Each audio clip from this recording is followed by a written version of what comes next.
En un paciente con hipernatremia, ¿cuál es la solución más apropiada para iniciar la corrección del desequilibrio electrolítico? A, solución salina al 0,9, tendríamos administración de agua por vía oral la B, C, solución salina al 0,45, D, solución Riger-lactato.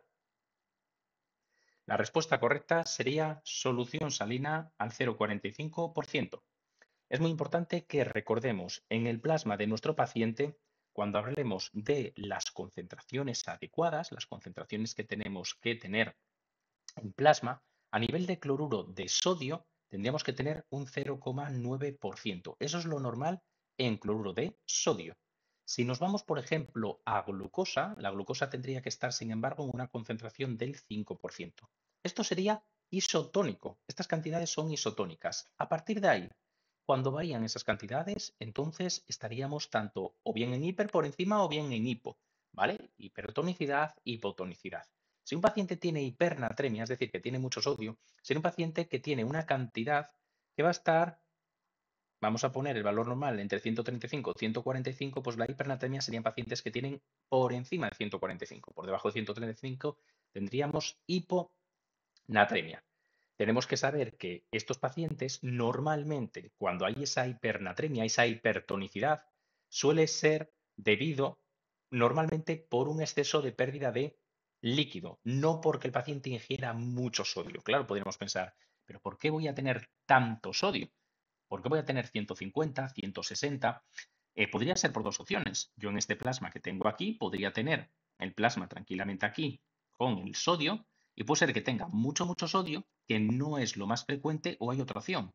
Si tengo una cantidad adecuada de sodio, imaginemos que esta cantidad de sodio la pinto aquí, imaginemos que es la misma cantidad, pero que esté en menos plasma, en menos líquido. ¿Qué ocurre? Que si tengo la misma cantidad de puntitos aquí que aquí, es decir, la misma cantidad de sodio, aquí que hay menos agua, va a estar más concentrado. Es como el café. Aquí tendría café con mucha leche y aquí café con poca leche. ¿Dónde el café va a ser más negro, más intenso? Aquí, más concentrado. Normalmente son pacientes que presentan pérdidas importantes de líquido. Estos pacientes, principalmente, lo que va a provocar es salida, cuando hay esta situación, va a provocar salida de agua de las células, ¿vale? Va a intentar en la medida de lo posible responder a esta situación. ¿Causas que pueden generar esto? Pues desde la disminución de la ingesta de agua, por ejemplo, gente mayor que bebe poco, en lactantes. Puede haber diarreas acuosas, puede haber alguna alteración en alguna hormona, por ejemplo, la antidiurética que retiene líquido y que no la estemos liberando bien.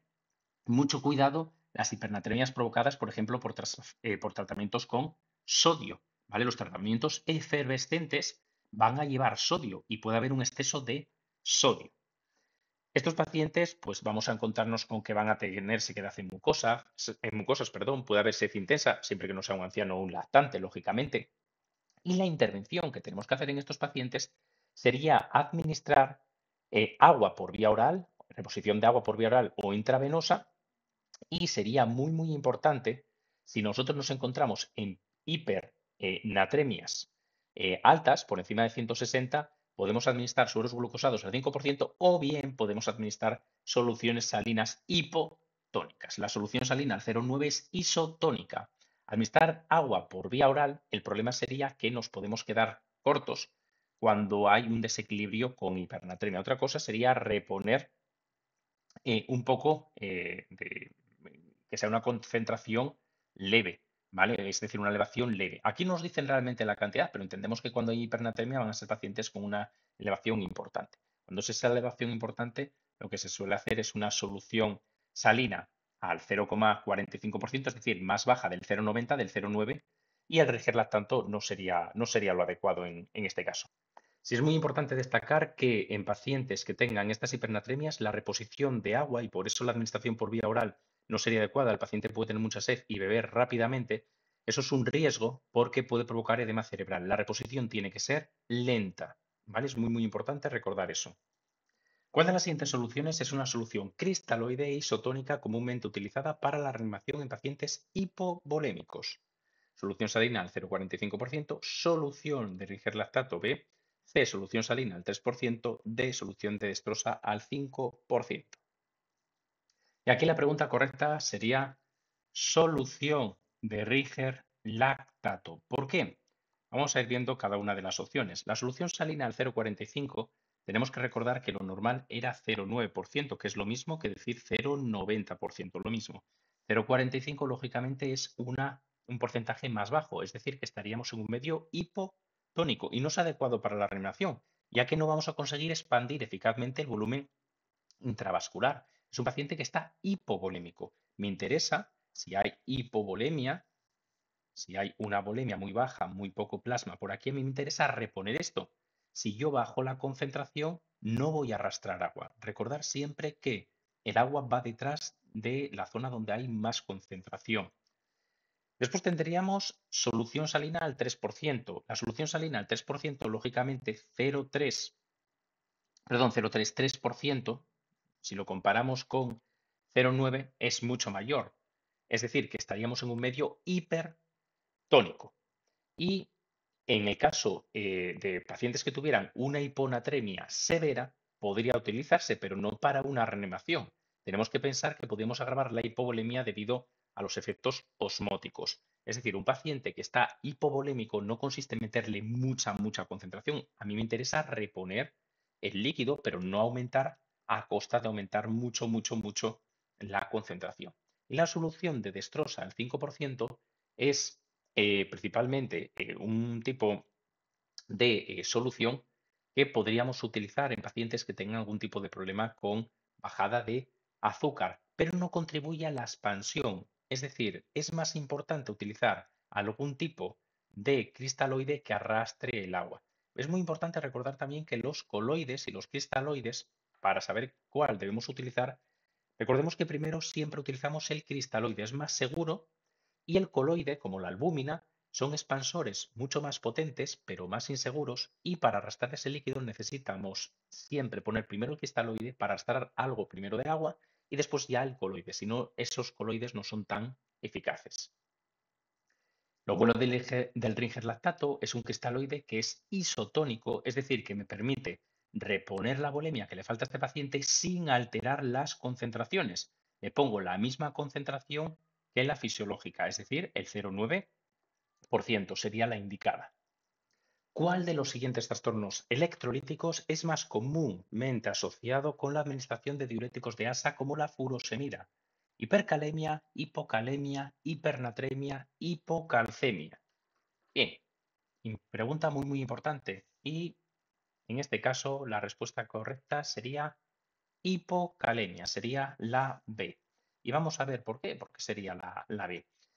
Bien, lo que tenemos que saber primero, hipercalemia, hipocalemia, cuidado, no confundir con calcemia. Es lo mismo que hiperpotasemia, hipocalemia sería lo mismo que hipopotasemia. Hiperpotasemia, hipopotasemia. Se puede poner con K y con C, me sirve lo mismo, pero no confundir con calcemia, que es la del calcio. Bien, lo que tenemos que saber es que nosotros vamos a tener nuestra nefrona, la ponemos por aquí, con la cápsula de Bowman, túbulo contornado proximal, y después tenemos el asa descendente de Henle, tenemos túbulo contornado distal y eso acaba en el túbulo colector. El túbulo colector, recordamos que llegarían múltiples nefronas a las diferentes regiones del colector. Cuando utilizamos un diurético de asa, hace función precisamente en ese asa, en el asa de Henle. Recordamos que el descendente permitía reabsorción de agua y el ascendente tenía un triple transportador que permitía la reabsorción principalmente de ¿quién? Por una parte, reabsorción de sodio, tendríamos reabsorción de potasio y de dos cloros. Vamos a pintarlo por aquí. Reabsorbo sodio, reabsorbo potasio en el mismo transportador y dos iones de cloro. Bien, lo que hace la furosemida es cancelar este triple transportador, con lo cual, ¿cuánto sodio voy a tener ahora dentro del túbulo? No sale del túbulo, voy a tener mucho. Y detrás de ese sodio va a ir el agua. El sodio avanza, detrás va el agua y llegamos al túbulo distal. Y en el túbulo distal tenemos que recordar lo siguiente, y lo pintamos aquí.